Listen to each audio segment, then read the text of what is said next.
Welcome to the Scary Darkroom.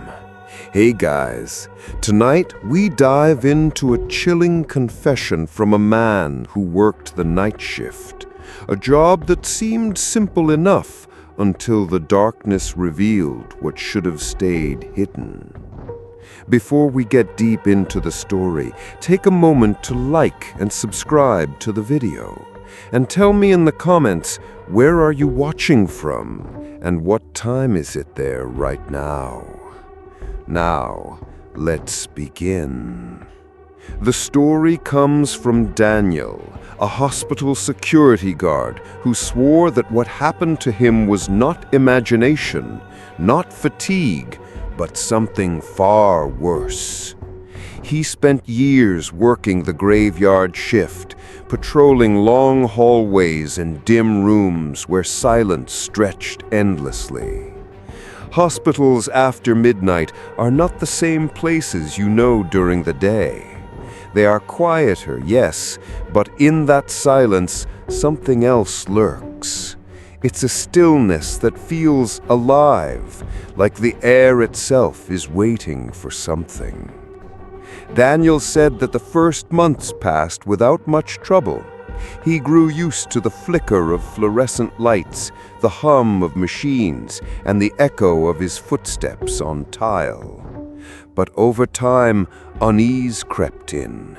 He began to feel eyes on him as he walked empty corridors. At first, he brushed it off as tiredness, but the feeling never left. One night, around 2:30 a.m., Daniel sat in the security office, staring at the wall of monitors. Most feeds showed deserted hallways, but one screen caught his attention, the pediatric ward. There, in the corner of the room, a chair rocked slowly back and forth. Daniel leaned closer. The room was supposed to be empty. He checked the log. No staff, no patients, and yet the chair rocked gently as if someone had just left it. He told himself it was a draft, maybe an air vent, but then the chair stopped, abruptly, unnaturally, like someone had gripped it with both hands. The hair on his arm stood up.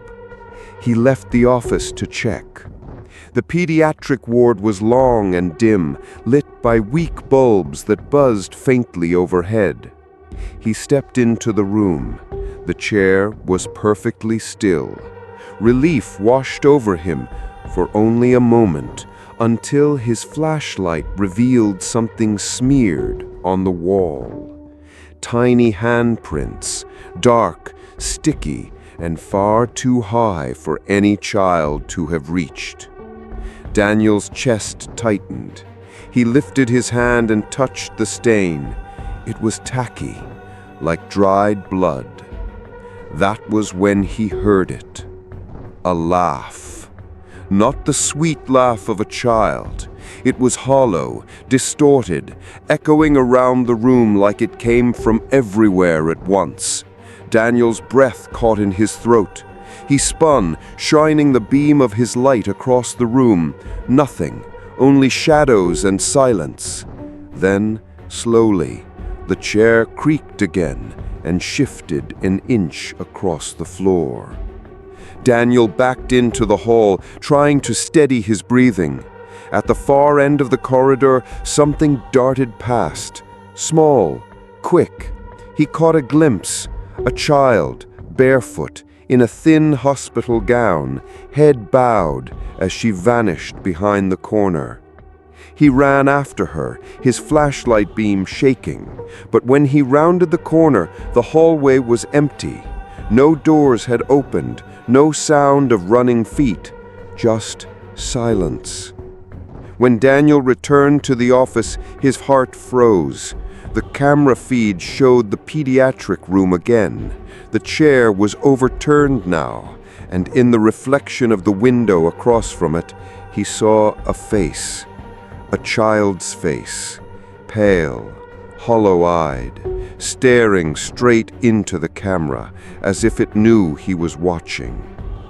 From that moment, Daniel could not shake the sense that he was no longer alone. Every step echoed too loudly, every shadow stretched too far. He admitted that for hours he avoided the pediatric wing completely. But just when he thought the night might end without further incident, an alarm blared from the basement. Daniel hated the basement. It was colder than the rest of the building, cluttered with broken equipment and covered in peeling paint, but he had no choice. As soon as he stepped inside, the alarm stopped. The silence was so heavy, he swore he could hear his heartbeat in his ears. He swept his flashlight slowly across the room. Old cribs, rusted gurneys, piles of boxes. And then, at the far end, he froze. She was there. The girl, standing perfectly still. Her gown was stained, her head tilted at an angle no living neck could bend. She raised one arm and began to drag her fingernails across the wall, though the room itself was silent. He could hear the scratching inside his skull. His flashlight flickered once, and in that split second of darkness, she vanished. Daniel bolted up the stairs, slamming the basement door shut. But the worst was yet to come. When he returned to the office, every camera feed showed her. Not just one, all of them. She stood in corridors, crouched in corners, pressed against the lenses. Her pale face filled screens, her eyes empty black hollows. In some feeds, only her hand appeared, sliding slowly across the glass as though trying to reach through. Daniel told himself to breathe, that dawn was coming, that the light would make her disappear. And he was right. At 6 a.m., the feeds went back to normal. The girl was gone. The next night, the pediatric ward was sealed off. Staff said it was under renovation. Daniel wasn't convinced. He started digging. In old files, he found a report about a little girl who had died in that very ward decades ago. She had been left unattended overnight. In the morning, they found her lifeless body in the rocking chair. Her small handprints covered the walls, smeared in something dark. Daniel quit his job the next day, but he admitted something that still chills me as I tell you this.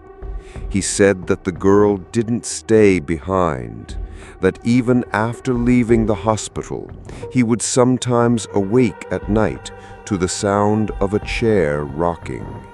And once, in the reflection of his bedroom window, he swore he saw her face staring back at him.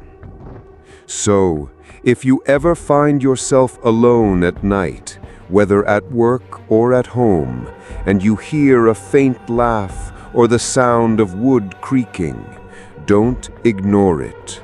Darkness has a way of following those who invite it in. And if you see a child standing in the corner, don't approach, because not everything that wanders the halls at night is alive. If this story chilled you, don't forget to subscribe to the Scary Darkroom for more terrifying tales.